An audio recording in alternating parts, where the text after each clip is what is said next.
ቅዱስ ለሕክምና ወደ ውጭ ሀገር ወጣ። መራዊትም ልጇን አታለች። በጣም የሚያሳዝን ክስተቶችን ተመልክተናል ማለት ነው። ሰላም ጤና ይስጥልኝ ውድና የተከበራችሁ የቻናሌ ቤተሰቦች እንደምን አላችሁ? አድማጭ ተመልካች ቤተሰብ ሁላችሁንም ሰላም ብያለሁ። ባላችሁበት ሰላማችሁ ይብዛልኝ።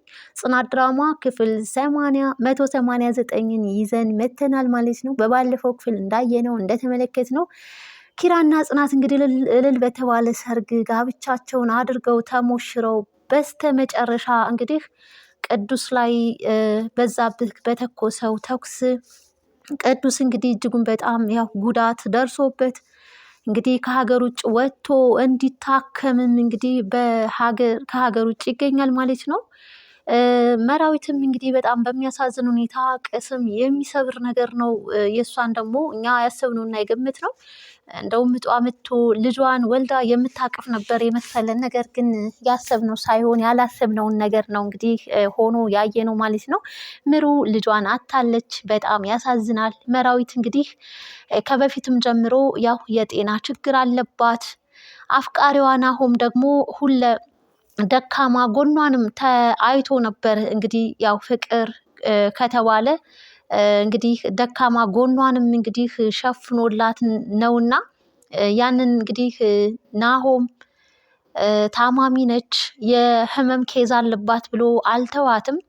በፍቅሩ እንግዲህ በፍቅሯ ተንበርክኮ ተማጽኖም ነበረ። እሷ እንደውም እኔ ታማሚ ነኝ አልፈልግም የራስን ህይወት ኑር እያለችው ለብዙ ጊዜ በጣም አስቸግረው ነበረ። በስተመጨረሻም ነበር እንግዲህ አንድ ላይ ተጣምረው እየኖሩ የነበሩት። አንድ ላይ በመኖራቸው ቤተሰቡ ልጁ ግን በጣም ደስ ብሎት ነበር። እንግዲህ ወይዘሮ አለምዬም በጣም ደስ ብሏት ነበር፣ የናሆም እናት ማለት ነው። ነገር ግን ከጊዜ በኋላ ልጅ መውለድ አለባችሁ እያለች እንግዲህ በተደጋጋሚ ጭቅጭቅ ስታደርጋቸው ምሩ የልብ ኬዝ እንዳለባት እና ልጅ መውለድ እንደማትችል ሲነገራት ምሩን ዓይንሽን ላፈር በማለት እንግዲህ ናሆምንና መራዊትን ለማለያየት ልጄን ተይው ትተሽው ሂጂ በማለት እጅጉን በጣም ትልቅ ሰጣ ገባ ውስጥም እንግዲህ ገብተውም ተመልክተናቸዋል። ምሩም እንግዲህ በቃ ከዚህ በኋላ እኔ ናሆም የራሱን ህይወት መኖር አለበት፣ ቤተሰቦቹ በሱ መደሰት አለባቸው፣ ናሆም ከኔ ጋር ስለሆነ ቤተሰብ እየተደሰተ አይደለም በማለት እንግዲህ ቤትም ለቃም ሄዳ ነበረ።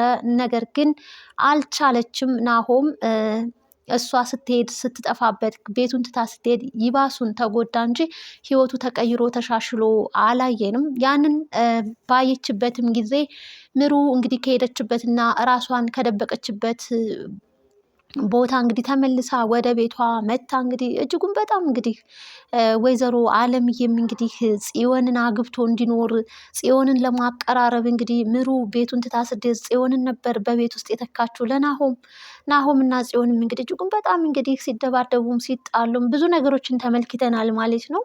ሆኖም ግን ምሩ እንግዲህ ናሆም ምንም ደስታ እንዳላገኘ እሷ ትታው ስትሄድ ጥሩ ኑሮ እየኖረ እንዳልሆነ ስታቅ እንግዲህ ወደ ቤቷ ተመልሳ የሚገርመውና ደግሞ ደስ የሚለው ነገር እንግዲህ ባልተጠበቀ ሁኔታ መራዊት እንግዲህ ነብሰ ጡር ሁና ያው ጸንሳም አብረው እየኖሩ እንግዲህ በጣም በመጸነሷም እንግዲህ ትልቅ ቻሌንጅ የደረሰባት ሰው ነች። እንግዲህ በወይዘሮ አለም እጅጉን በጣም እንግዲህ ስታሰቃያት ነበረ። አንቺ እኮ ቤቱን ትተሽ ከሄድሽ በኋላ ነው አርግዘሽ የመጣሽው፣ ይሄ ጽንስ የልጄ አይደለም፣ ወደዚህ ምድር ከመምጣቱ በፊት ምርመራ መደረግ አለበት እያለችም እንግዲህ እጅጉን በጣም ስታሰቃያት እንግዲህ ኑራለች ማለት ነው። እኛም አይተናል ተመልክተናል። ከመሰላቸት የተነሳም እንግዲህ ወይዘሮ አለምን እጅጉን በጣም እንግዲህ ለምን አትተዋትም እያለ እኛም ተመልካቾች እንግዲህ ተቃውሞም ነበረብን ማለት ነው። እናም እንግዲህ ምሩና ናሆም ግን እጅጉን በጣም ደስ የሚል እንግዲህ ጥንዶቹ ነው እየኖሩም በሰላም በፍቅር የነሱ አንድ ላይ መተሳሰራቸው ለብዙሃኑ ደግሞ አርያም እንዲሆኑም አድርገዋል ማለት ነው። በሚያምር ሁኔታ እየኖሩ እንግዲህ በጣም በሚያሳዝን ሁኔታ እንግዲህ ያው የጽናትና የኪራ ሰርግ ፕሮግራም ካለቀ በኋላ ነበር እንግዲህ ምሩ አመመኝ የህመም ስሜት ያሳየችው። እንግዲህ በመዝለፍለፍ በመውደቅም እንዲሁም ደግሞ በዛ ላይ ደግሞ በዛብህም እንግዲህ ጥይት ሲተኩስ እንግዲህ ወደ ቅዱስ ላይ የጥይቱንም ድምፅ እንግዲህ መቋቋም አቅቷት ይባስ ታመመች። እንግዲህ በዛ ትንስት ብቻ ምሩ ልጇን አታለች ማለት ነው። እኛ እንደውም አብዛኞቻችን አድማጭ ተመልካች ምሩ ልጇን ወልዳ አቅፋ የምናያት ነበር የመሰለን። ነገር ግን በጣም በሚያሳዝን ሁኔታ ምሩ ልጇን አታ በጣም እንግዲህ ተስፋ ቆርጣ አንደበቷ ሁሉ ተዘግቶ መናገርም አትችልም። ይህንን ያየውና የተመለከተው እንግዲህ ናሆም በጣም እየተጨናነቀ ተመልክተነዋል። አለምዬ ሳትቀር እንግዲህ አሁን ላይ ያንን ጥላቿን አራግፋ ትታ እንግዲህ ለምሩ ጥሩ ሰው ሆና ምሩንም እያስታመመቻት ትገኛለች። ምሩ ግን በጣም በሚያሳዝን ሁኔታ እንግዲህ አንደበቷ ተዘግቶም ከማልቀስም ተስፋ ከመቁረጥም እንግዲህ ያን ነገር ነው የምታሳየው። በጣም ነው የሚያሳዝነው። ሌላው እንግዲህ ቅዱስ ለሕክምና ልቡን እጅጉን በጣም ጉዳት ስለደረሰበት ተኩሱ ለሕክምና ከሀገር ውጭ ሄዷል ማለት ነው። የቀድሞ ፍቅረኛው እንግዲህ ሰላምዬ ቅዱስ የት ነው ብላ በመፈለግ በማፈላለግ መጨረሻ ላይ እውነቱን ስታውቅ እሷም ራሷን ስታ እንግዲህ በጣም በሚያሳዝን ሁኔታ እንግዲህ ጽናት ቤት ተመልክተናታል። ሆኖም ግን አሁን ላይ ያው ተረጋግታ እንግዲህ ጽናትም አረጋግታት እንግዲህ አውርታት ወደ ቤቷ ሸኝታታለች ማለት ነው። ጆከር እና ሰኒም እንግዲህ ደስ የሚል ጓደኛሞች ነው በአንድ ቤት ውስጥ እየኖሩ ነው። ራኬብም እንግዲህ ደስ ብሏት ፈቅዳለት እንግዲህ ጆከር ከሰኒ ጋር እንዲኖር አድርጋ ሄዳለች ማለት ነው። ነገር ግን ሰኒና ጆከር ሁኔታቸውን ስናያቸው ይህ ጓደኝነታቸው ወደ ፍቅር በቅርብ ቀን እንግዲህ ተቀይሮ የምስራች እንግዲህ እንደሚያበስሩን ምንም ጥርጥር የለውም ማለት ነው። ውድና የተከበራችሁ አድማጭ ተመልካች ቤተሰብ ይህንን ቻናል ላይክ፣ ሼር፣ ሰብስክራይብ እያደረጋችሁ እንግዲህ ተከታተሉ ማለት ነው። በሚያሳዝን ሁኔታ እንግዲህ ቅዱስና ምሩ ላይ የደረሰባቸውን ክስተት በጣም ነው የሚያሳዝነው። እነሱ ላይ መሆን የሌለበት ነገር ነው እንግዲህ የተከሰተው። በጣም ያሳዝናሉ። የምሩ ቀጣይ ህይወት ምን ሲሆን በጣም ቻይሌንጅ የገጠማት በህይወቷ ከህመሟ ተጨማሪ እንግዲህ መፀነሷ፣ በተለይ ደግሞ በአለምዬ በኩል የተፈተነችበት የተሰቃየችበት በጽዮንና በአለም አሁን ላይ ደግሞ ልጇን እንግዲህ አቅፋ ሳትስም እንግዲህ ጥሏት ሲሰናበታት ምን አለ እኔን በወሰደኝና ልጄ በተረፈ እስክትል ሁሉ ድረስ ነበረ። በጣም ህመም አለው፣ ትልቅ ያሳዝናልም በጣም። እናም እንግዲህ ኒናና ናቲም እንግዲህ ደስ በሚል ሁኔታ ጥሩ ጓደኛሞች ነዋል። እንግዲህ ናቲ ቅዱስ ያው ለሕክምና እንግዲህ ስለሄደ ብቻውን ነውና ኒናን አብረሽኝ ካላስተዳደርሽኝ እያለም እየለመናት እንግዲህ ናቲ በጣም ይፈራል። የወንድ ፈሪ ደግሞ እንደው በጣም ነው የሚያስጠላው።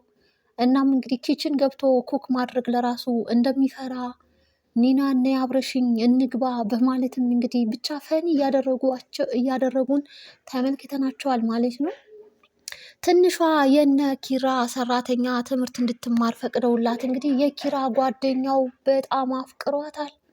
እናም እንግዲህ ዛሬ ሁለቱም ጓደኞች አንዱ እንግዲህ እህቱን አንድኛው ደግሞ ሰራተኛውን የኪራ ጓደኞች እንግዲህ አፍቅረዋቸዋል።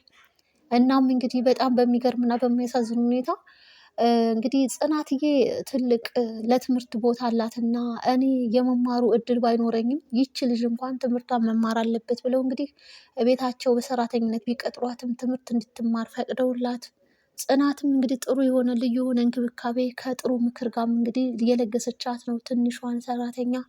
ነገር ግን በኪራ ጓደኛ እንግዲህ ወድጃታለሁ በማለት እንግዲህ አይኑን ጥሎባታል። ጥንብዝ ብሎ ሰክሮ እንግዲህ ወደ እነ ኪራ ቤት መጥቶ በር አንኳኩቶ አስከፍቷት እንግዲህ ትንሿና የኪራ ጓደኛ ሳሎን ቁጭ ብለው እንግዲህ ይገኛሉ። በር ሲንኳኳ የሰማችው ጽናትም እንግዲህ ከእንቅልፏ ተነስታ ወደ እነሱ በምታመራበት ሰዓት ምንድነው በር ሲንኳኳ ሰምቻለሁ፣ በር ማን የመጣው ብላ ስጠይቅም ማንም አልመጣም፣ በር አልተንኳኳም ስትልም ጽናት ግን ቤት ውስጥ ሰው እንዳለ ትረዳና ማነው ቤት ውስጥ ያለው በሩን ክፈቺ ብትላትም እኔ ተኝቻለሁ በማለት እንግዲህ አልከፍትም ስትልም ነበር። ትንሿ የኪራ ጓደኛም እንግዲህ እና ትንሿ በሳሎን ይገኛሉ። ለጽናትም በር አልከፈቱላትም። ጽናትም ቁልፉን አምጥታ እንግዲህ በሩን መክፈቷ የማይቀር ነው። ውድና የተከበራችሁ አድማጭ ተመልካች ቤተሰብ እንግዲህ የጽናት ድራማ የክፍል 189 ይህንን ተመልክተናል ማለት ነው። ምሩ በጣም ታሳዝናለች። እንዳለ በሀዘን ተውጠዋል ሁሉም።